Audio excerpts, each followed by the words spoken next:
নমরুজ বলে ইব্রাহিম রে রশি দিয়ে বাঁধো, আগুনে ফেলো। বিশাল আগুনের কুণ্ডলি করে সৈয়দনা ইব্রাহিমকে আগুনের কুণ্ডলির মধ্যে ফেলা হলো। হাতে পায়ে বড় বড় মোটা মোটা রশি দিয়ে বাঁধা সৈয়দনা ইব্রাহিমকে আগুনের কুণ্ডলির মধ্যে ফালায়। সৈয়দনা জিব্রাইল বলে, ও সৈয়দনা ইব্রাহিম, আপনি বলেন আমার পাখার আঘাতে আগুনগুলো এক পাশ থেকে আরেক পাশে, এক দেশ থেকে আরেক দেশে উড়িয়ে নেই, বিশাল আগুনের কুণ্ডলিকে এক ঝাপটা মেরে থামিয়ে দেই। সৈয়দনা ইব্রাহিম বলে, কোনো দরকার নাই, কারণ আগুনের মালিক আমার সাথে আছে। রাডাই, I don't need your help, আমার কোনো সাহায্যের দরকার নাই, কারণ আগুনের যে রব সে আল্লাহ সবকিছু দেখে কি দেখে না। বিশাল বড় মোটা মোটা রশি দিয়ে সৈয়দনা ইব্রাহিমের হাত আর পা বেঁধে আগুনের মধ্যে ফেলে দেয়া হলো। মুহূর্তের মধ্যে আগুনগুলো দাউ দাউ করে জ্বলতে শুরু করলো। হাতের রশিগুলো পায়ের রশিগুলো মুহূর্তের মধ্যে জ্বালিয়ে দেয়। বিশাল বড় বড় তক্তা জ্বালিয়ে দেয়, লাকড়ি জ্বালিয়ে দেয়, কিন্তু সৈয়দনা ইব্রাহিমের একটা পশমও জ্বালায় না।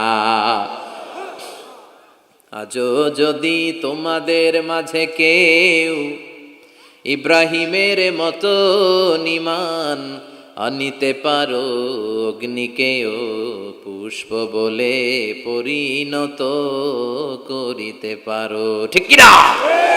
মুসার মতো ঈমান হলে রাস্তা হবে সাগর জলে, ইউসুফের মতো ঈমান হলে একে একে দরজা খুলে। নবী ইব্রাহিমের মতন ঈমান যদি আজও থাকে বিদ্যমান, অগ্নিকুণ্ডে দেখতে পাবে খুবসুরত এক ফুলবাগান। সুবহানাল্লাহ পড়েন। আল্লাহ বলেন, কুলনা ইয়া নারু কুনি বারদান ওয়া সালামান আলা ইব্রাহিম।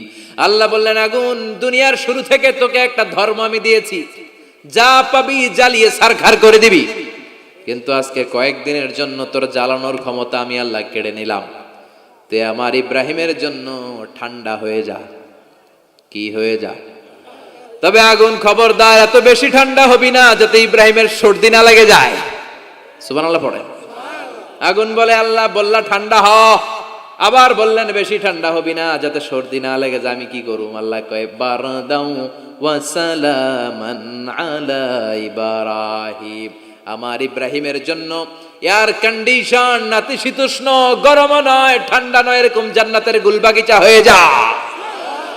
আল্লাহু আকবার। সৈয়দনা ইব্রাহিম আগুনের ভিতরে 40 দিন ছিলেন। চিল্লা এখন কয়দিন? একটা পশমও পুড়ে নাই। আগুন থেকে বেরিয়ে উনি অনেক দিন বেঁচে ছিলেন। শেষকালে নাতি পুজিদের সাথে যখন গল্প করতেন তখন বলতেন, নাতিরা, আমার জীবনের সবচেয়ে আরামদায়ক সময় কেটেছে নমরুদের আগুনের ভেতরে ওই 40 দিন। ওই 40 দিন যেই সুখ, আমোদ, ফুর্তি, আনন্দে আমি ছিলাম, আমার জীবনে কোনো সময় কোনো মুহূর্তে এত সুখ, এত আনন্দ, এত চমৎকার সময় আমি কাটাই নাই। চিল্লা এখন সুবহানাল্লাহ। এবার আল্লাহ ডেকে বলেন, নমরুদ, টাইম ইজ আপ, তোর সময় শেষ, অনেক বেড়েছিস, অনেক সুযোগ দিয়েছি, আর না। আমি আল্লাহ সব সময় ধরি না, ধরলে ধরে না, ধরলে আল্লাহ ছাড় দেয় কিন্তু ছেড়ে দেয় না। সুবহানাল্লাহ পড়েন। আল্লাহ কি দেয়? ছেড়ে দেয় না। আল্লাহ বলে, নমরুদ, এবার তোর শাস্তির পালা। তোরে আমি ফেরেশতা দিয়ে মারবো না, জিন দিয়ে মারবো না, সৈয়দনা ইব্রাহিম দিয়ে মারবো না, তোরে মারবো আমি ল্যাংড়া মশা দিয়া। সুবহানাল্লাহ পড়েন। আল্লাহর বাহিনী, বাউদা জুনদুম মিন জুনুদুল্লাহ, এই মশাগুলো কিন্তু আল্লাহর সৈনিক। এই বাতাস আল্লাহর সৈনিক। 50 আর 70 কিলোমিটার বেগে যদি একটা বাতাস বয়, সব শেষ হয়ে যাবে, ঠিক কিনা? এই জলোচ্ছ্বাসগুলো আল্লাহর সৈনিক। এই ভূমিকম্প আল্লাহর সৈনিক। ছোট্ট একটা ল্যাংড়া মশা নমরুদের নাকের ভিতরে দিয়ে ঢুকে কামড়াতে শুরু করছে। নমরুদ লাফাইতে শুরু করছে। নমরুদ রে সবাই কয়, নমরুদ তুমি ড্যান্স দাও কেন? কারে ড্যান্স না, মশায় কামড়ায়। মশারও কামড়ানো বাড়াই দিছে। নমরুদ এবার I M A disco dancer হয়ে গেছে। খালি লাফায়, খালি ডান্স দেয়। আহা, নিজের মাথার মধ্যে নিজে আঘাত করে, ঘুষি মারে, কিন্তু মশা বের হয় না। ও মিয়া, এই মশা ঢুকছে কার অর্ডারে? এটা যদি বেরোতে হয়, বেরো হবে কার অর্ডারে? সে মাথার মধ্যে কিল মারে, ঘুষি মারে, নিজে আহত করে ফেলে, মাগার মাথা থেকে মশা বের হয়। নাকের ভিতর দিয়ে মশা ঢুকে কামড়ানো, এটা কি চারটেখানি কথা? শীতকালে যখন কাঁথা গায়ে দিয়ে শুয়ে থাকি, মশা যখন পন পন পন পন করে কানের সামনে, খারাপ লাগে না?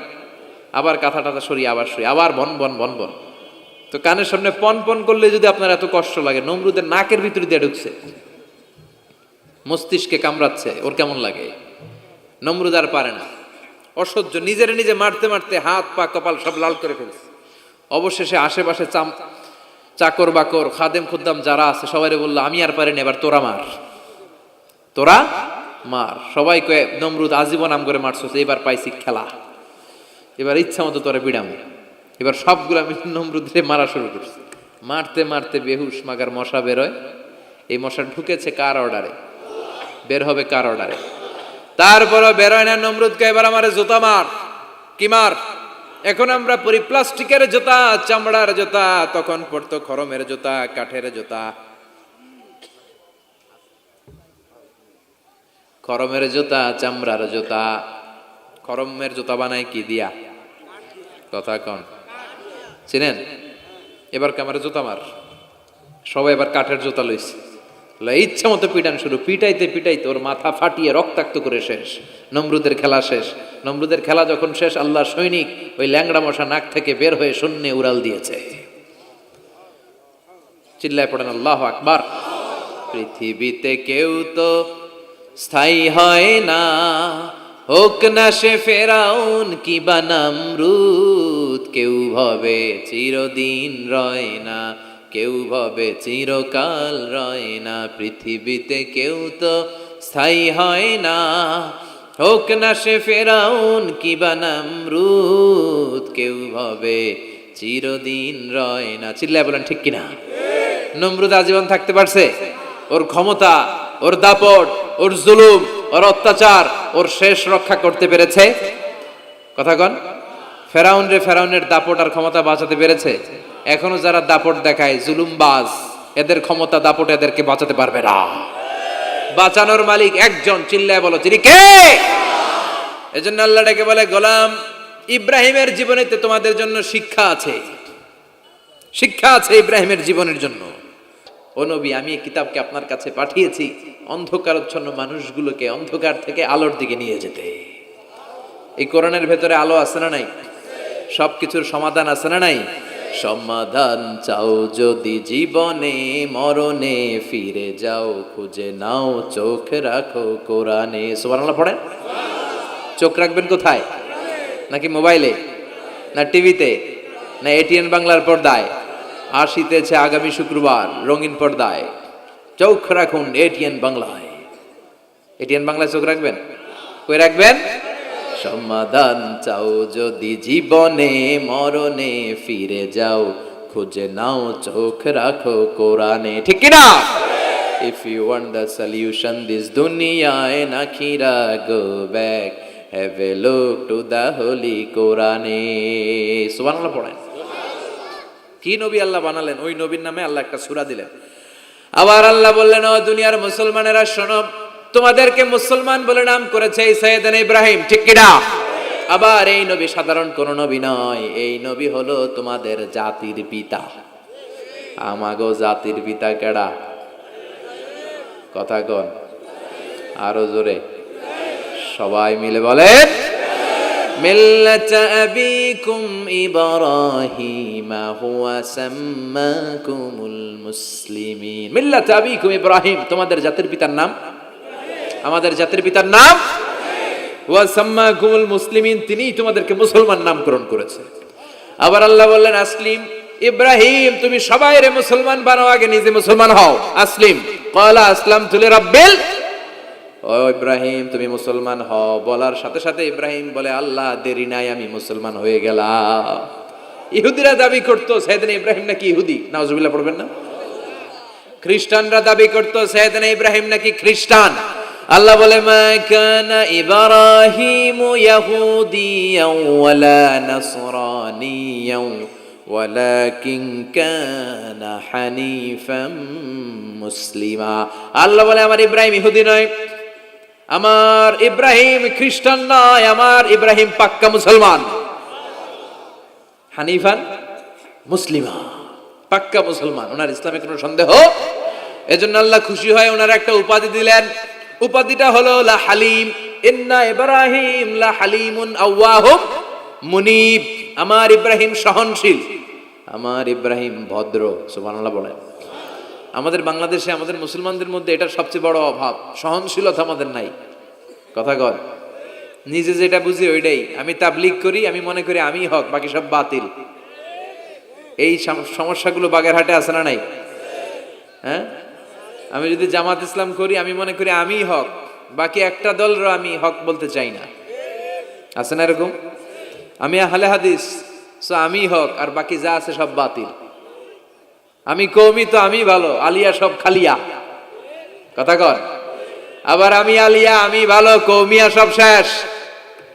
এই ঠেলা ঠেলে এই দেশে আছে না নাই? এক ইসলাম, এক নবী, এক কোরআন, এরপরে সহনশীলতা নাই।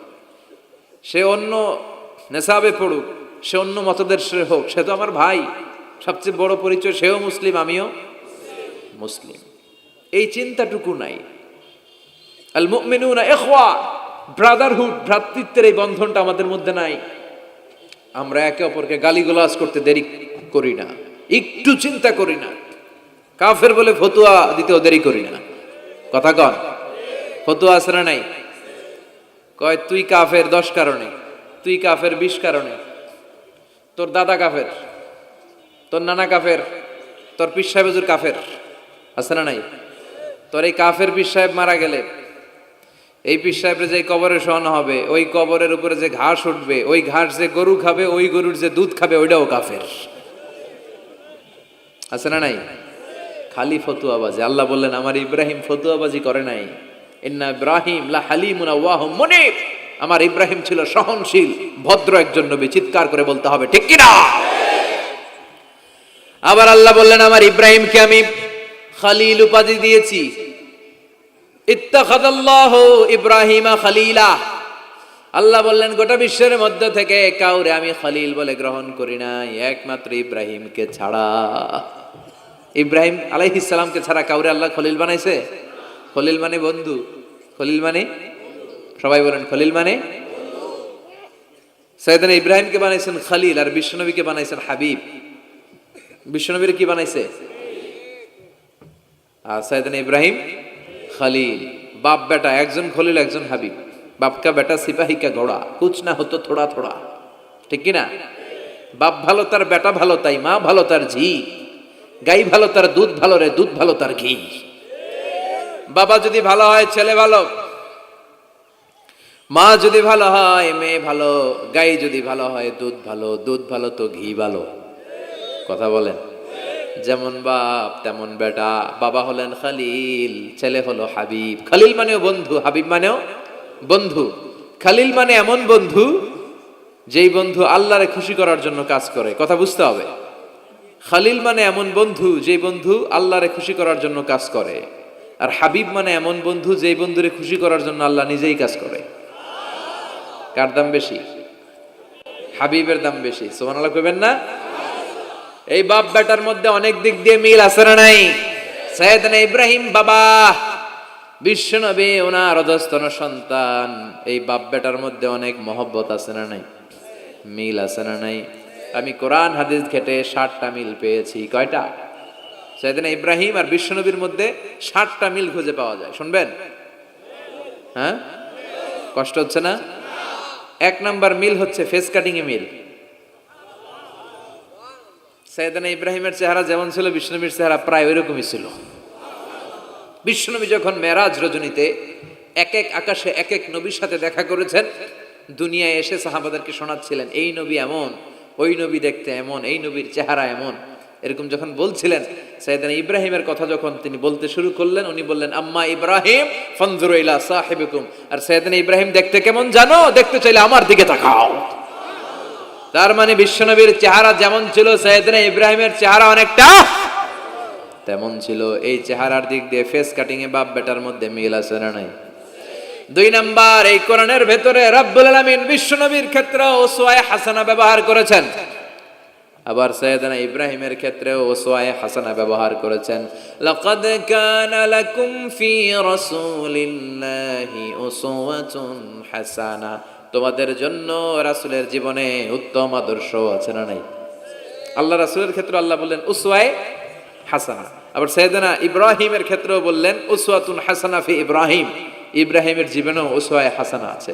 উসওয়ায়ে হাসানা মানে নিদর্শন বা মডেল, আমাদের অনুকরণীয় ব্যক্তিত্ব। আমাদের অনুকরণীয় ব্যক্তিত্ব হচ্ছে নবীরা, কবিরা না। কথা কন, কবিরা আমাদের মডেল না নবীরা? নায়করা আমাদের মডেল না নবীরা? সালমান খান আমাদের মডেল নয়, শাহরুখ খান মডেল নয়, ঋত্বিক রোশন আমাদের মডেল নয়, কোন নায়ক নায়িকা গায়ক গায়িকা ডান্সার সেলিব্রিটি আমাদের মডেল নয়। আমাদের মডেল হচ্ছে বিশ্বনবী, আমাদের মডেল হচ্ছে সাইয়েদনা ইব্রাহিম। চিল্লায় বলেন ঠিক কিনা? এজন্য আল্লাহ কোরআনের মধ্যে দুজনের ক্ষেত্রেই বললেন উসওয়ায়ে হাসানা, দুইজনই উত্তম আদর্শ। কয়টা মিল পাইলেন? মনোযোগ নাই? মনোযোগ আছে না গেছে? 3 নাম্বার মিল, এই দুইজন নবী ছিলেন উলুল আজমি মিনার রুসুল। এই দুনিয়ায় যতগুলো নবী এসেছে তার মধ্যে 5 জন নবী ছিল শ্রেষ্ঠ। এই 5 জনের মধ্যে বাপ বেটা আছে না নাই? খেয়াল রাখবেন, উলুল আজমি মিনার রুসুল দৃঢ় প্রত্যয়ী নবী 5 জন। কারা? সাইয়েদনা নূহ, সাইয়েদনা ইব্রাহিম, সাইয়েদনা মূসা, সাইয়েদনা ঈসা, বিশ্বনবী মুহাম্মদ রাসূলুল্লাহ। এই 5 জন হচ্ছে উলুল আজমি মিনার রুসুল। এই 5 জনের মধ্যে বাপ বেটা 2 জন আছে না নাই? এরপরে বাপ বেটার মধ্যে আরেক মিল হচ্ছে বিনাউল কাবা। বাপ বেটা 2 জনই কাবা বানিয়েছে। বিশ্বনবী বানিয়েছে ছোট্টবেলায়, সাইয়েদনা ইব্রাহিম বানিয়েছে বৃদ্ধ বয়সে। ঠিক কিনা? বানাইছে না? বিশ্বনবী বানাইছে যখন বয়স একেবারে কম। কোন বর্ণায় 8, কোন বর্ণায় 10। 10 বছরের বাচ্চা বড় না ছোট? কথা কন। এই ছোট্ট মুহাম্মদ সাল্লাল্লাহু আলাইহি ওয়াসাল্লাম তিনি পাথর কেটে কেটে, পাথর কাঁধে নিয়ে বহন করে করে কাবা ঘর নির্মাণ করেছে। ওনার সমবয়স্ক বন্ধুরা তারাও বিশ্বনবীর সাথে পাথর টেনেছে, কিন্তু সবগুলা টানছে লুঙ্গি খুললা। কেমনে? কথা কন। ছোট বাচ্চারা লুঙ্গি খুলে ফেলে না? সবাই লুঙ্গি খুলে লুঙ্গি ভাঁজ করে কাঁধের মধ্যে রেখেছে। এরপরে কাঁধের উপর পাথর নিয়ে পাথর টেনেছে যাতে কাঁধে ব্যথা না পায়। কিন্তু বিশ্বনবী তো লুঙ্গি খোলে না। সুবহানাল্লাহ পড়েন। বিশ্বনবীর লজ্জাস্থান কেউ দেখে নাই। হালিমাতুস সাদিয়া, বিশ্বনবীর দুধমা, উনি বলেন এই কোরাইশি মুহাম্মদকে আমি 5 বছর ঘরে রাখলাম, পাললাম। এই 5 বছরের জন্য এই ছোট্ট মুহাম্মদ একবারও কাঁদে নাই। ক্ষুধা লাগলেও কাঁদে না, ব্যথা পেলেও কাঁদে না। শুধু লজ্জাস্থানের জায়গা থেকে কাপড়টা একটু সরে গেলে চিৎকার দিয়ে ওঠে। কি নবী ছিলেন, কি লাজুক ছিলেন। আল হায়া ও শুবাতুম মিনাল ঈমান, এই লজ্জা ঈমানের অঙ্গ। এখন আমাদের মধ্যে লজ্জা শরম নাই। নারীদের পোশাকের বেহাল দশা। মশারি কি পাতলা, এর চেয়েও পাতলা। কথা কন আমার বোনেরা, এই হেজাব ছেড়ে দিয়েন না, নেকাব ছেড়ে দিয়েন না, ওড়নাগুলো ছেড়ে দিয়েন না। এগুলো আপনাদের সম্মান, এগুলো আপনাদের মর্যাদা। এই হেজাব আপনার অধিকার, হেজাব আপনার অহংকার, হেজাব আপনার আভিজাত্যের প্রতীক, হেজাব আপনার রুচির প্রতীক। আপনি কতটুকু রুচিশীল, আপনি কতটুকু ভদ্র মার্জিত ডিসেন্ট ম্যানারে আপনি চলেন, এটা প্রমাণ করে দিবে আপনার হেজাব, আপনার পর্দা। চিল্লা এখন ঠিক কিনা? যারা নারী অধিকারের কথা বলে এরা নারীদেরকে ঠকায়। যারা নারী আন্দোলনের কথা বলে এরা নারীকে বিজ্ঞাপনের পণ্য বানায়, এমনি বেশকি মেরা থাকে। উলঙ্গ, নেকেড, এরকম নারীদের দেহকে প্রদর্শন করে। এরা নারীকে ভোগের পণ্য বানায়, বিজ্ঞাপনের সস্তা পণ্য করে, রূপালী পর্দায় উলঙ্গ করে উপস্থাপন করে, আর সুযোগ পেলে ধর্ষণে সেঞ্চুরি করে। এদের ঘরেই নারীরা বেশি নির্যাতিতা। দেখবেন এদের ওয়াইফ নির্যাতিত হয় এদের দ্বারা, এদের ঘরের কাজের মেয়ে নির্যাতিত হয় এদের হাতে। কথা বলেন। ইসলাম যে নারীকে মর্যাদা দিয়েছে, গোটা বিশ্বের কেউ নারীকে এই মর্যাদা দিতে পেরেছে? বিশ্বনবী ছোটবেলায় কাবা ঘর নির্মাণে অংশগ্রহণ করেছেন। 10 বছর বয়সের মুহাম্মদ অন্যান্য সাথীদের সাথে পাথর টানে, সবাই লুঙ্গি খোলে কাঁধে রেখে, তারপরে পাথর টানে। বিশ্বনবী পাথর টানে লুঙ্গি না খোলে। সুবহানাল্লাহ। বিশ্বনবীর চাচা আবু তালেব বলে, এই ভাতিজা মুহাম্মদ করো কি? সবাই লুঙ্গি খুলছে, তুমিও খোলো। বিশ্বনবী কেন? আমি খুলুম না। বিশ্বনবী বলে খুলবো না। আবু তালেব বিশ্বনবীর লুঙ্গির গোছা ধরে টান মারছে খোলার জন্য। টান মারার আগে বিশ্বনবী বেহুশ হয়ে জমিনে পড়ে যায়। ওনার সিক্রেট অর্গান, লজ্জাস্থান কেউ দেখে নাই। সুবহানাল্লাহ পড়বেন না? তার মানে উনি কাবা ঘর নির্মাণের কাজ করেছেন ছোটবেলায়, আর সাইয়েদনা ইব্রাহিম করেছেন বয়স্ক হয়ে। সুবহানাল্লাহ কইবেন না? এরপরে আরেকটা মিল হলো বাপ বেটা দুজনে হিজরত করেছেন। বিশ্বনবীও হিজরত করেছেন, সাইয়েদনা ইব্রাহিমও। বিশ্বনবী হিজরত করেছেন মক্কা থেকে মদিনায়। সৈয়দনা ইব্রাহিমের জন্ম হয়েছে ইরাকের বাবেল নগরীতে। তিনি বাবেল থেকে হিজরত করে ফিলিস্তিন, ফিলিস্তিন থেকে মিশর, মিশর থেকে সৌদি আরব, ওখান থেকে মক্কা থেকে আবার মিশর, আবার বাবেল। সুবহানাল্লাহ।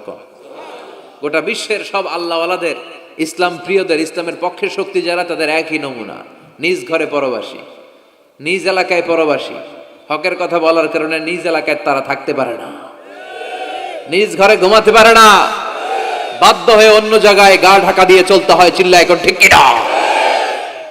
বিশ্বনবীর জীবনে যে ঘটনা, সৈয়দনা ইব্রাহিমের জীবনে একই ঘটনা। হিজরত করেছে, আল্লাহ বলে ওয়ালা তাহিনু ওয়ালা তাহজানু, ভয় নাই, চিন্তা নাই, আনতুমুল আ'লাউনা ইন কুনতুম মুমিনিন, বিজয় তোমাদের হবেই যদি তোমরা মুমিন হও, যদি তোমরা, তবে ঈমানটা হতে হবে পাক্কা ঈমান। ঈমান ঈমানে পার্থক্য আছে না নাই? কথা কন। যে ঈমানে প্রয়োজনে জ্বলে ওঠে না, যে ঈমান সত্য ন্যায়ের কথা বলে না, এরকম ঈমান আছে না নাই? পাপ দেখবে, অন্যায় দেখবে, কোনো কথা কয় না। নিজের মেয়ের বয়সী একটা মেয়েকে কিছু বখাটে ছেলেরা টিস করে, কিচ্ছু কয় না, পাশ দিয়ে হেঁটে চলে যায়, এরকম ডাকাত আছে না নাই? যে ঈমানে প্রয়োজনে জ্বলে ওঠে না, যে ঈমান সত্য ন্যায়ের কথা বলে না, যে ঈমান বাস্তবে নাই, যে ঈমান অন্তরে নাই, মুখে শুধু ফাঁকা বলি, কি করে তারে বলো ঈমান বলি, কি করে তারে বলো ঈমান বলি, কি করে তারে বলো ঈমান বলি। আছে না নাই? যে ঈমান দিন কায়েমের আন্দোলনের ধার ধারে না, যে ঈমান লেবাসধারী কোরআন হাদিস তাও পড়ে না, যে ঈমান খাজার নামে মাজার গড়ে ফুলুস কামায়, এলাকায় তো নাই না? হ্যাঁ, যে ঈমান শিরকিয়াতের আমল করে ভীত না হয়, যে ঈমান ঈমানে ভুলে নাস্তিকতার মঞ্চে ওঠে, যে ঈমান বাতিল মতের দোসরে হয়ে ফায়দা লুটে, যে ঈমান শুধুই কেবল খায় দায় আনন্দ করে, যে ঈমান দেখে না যে ফিলিস্তিনে ভাইরা মরে, যে ঈমান ময়দানে নাই, যে ঈমান বাস্তবে নাই, মুখে ফুটায় ফাঁকা বলি, কি করে তারে বলো ঈমান বলি, কি করে তারে বলো ঈমান বলি, কি করে তারে বলো ঈমান বলি। ঠিক কিনা? ঈমান ঈমানে পার্থক্য আছে। আপনারও ঈমান, আর যারা এই ঈমান রক্ষার জন্য জানবাজি রেখে ইসলামের কথা বলে, তার ঈমান ও ঈমান পার্থক্য আছে না? সাইয়েদনা ইব্রাহিম হিজরত করেছেন, বিশ্বনবীও হিজরত করতে বাধ্য হয়েছেন, তার মানে হিজরতের দিক থেকে মিল আছে না নাই? এরপরে বিশ্বনবী মুসলিমের বর্ণনায় বলেন, ইন্নী হাররামতুল মদিনা কামা হাররামা ইব্রাহিম মক্কা, আমি হারাম করছি মদিনা, সাইয়েদনা ইব্রাহিম হারাম করছেন মক্কা। মক্কা মদিনা দুইটাই কিন্তু হারাম, জানেন? মক্কা মদিনার চারদিকে হুদুদুল হারাম আছে, হারামের বাউন্ডারি। এই জায়গায় মারামারি করা যায় না, কিলাকিলি ঘুষাঘুষি কিছু করা যাবে? হত্যাকারীও যদি এই হুদুদুল হারামের ভিতরে ঢুকে, সৌদি পুলিশ ওখানে ওরা অ্যাটাক করতে পারবে না, ওরা ছলে বলে কৌশলে হুদুদুল হারামের বাউন্ডারির বাইরে আনবে, এরপরে মারিস। কথা বোঝা নাই? এটার ভিতরে মারামারি নাই। তো এই হুদুদুল হারামের বাউন্ডারি বেঁধে দিয়েছেন মক্কায় সাইয়েদনা ইব্রাহিম, আর মদিনায় বেঁধেছেন বিশ্বনবী। বাব্বাটা মিল আছে না নাই? এরপরে আমরা প্রত্যেক নামাজের শেষ বৈঠকে এমন একটা দুরুদ পড়ি, ওই দুরুদের মধ্যে বাপ বেটা দুইজনের দোয়া আছে না নাই? এই দুরুদটারে সাইয়েদনা ইব্রাহিমের নামে ডেডিকেট করেছে কে? দুরুদটার নাম দুরুদে আমরা সবাই পড়ি, আল্লাহুম্মা সাল্লি আলা মুহাম্মাদ ওয়া আলা আলি মুহাম্মাদ কামা সাল্লাইতা আলা ইব্রাহিম ওয়া আলা আলি ইব্রাহিম ইন্নাকা হামিদুম মাজিদ। আমরা বলি, আল্লাহ সাইয়েদনা ইব্রাহিম আলাইহিস সালামের উপর, তার পরিবারের উপর যেমনি রহমত করেছেন, বিশ্ব নবীও তার পরিবারের উপর আপনি রহমত নাজিল করেন। এরপর পড়ি, আল্লাহুম্মা বারিক আলা মুহাম্মাদ ওয়া আলা আলি মুহাম্মাদ কামা বারাকতা আলা ওয়া আলা আলি ইব্রাহিম ইন্নাকা হামিদুম মাজিদ। সাইয়েদনা ইব্রাহিম তার পরিবারের উপর যেমন বরকত আপনি নাজিল করেছেন, বিশ্ব নবীও তার পরিবারের উপর এরকম বরকত নাজিল করে দেন। কয়টা মিল পাইছেন বাপ বেটার মধ্যে?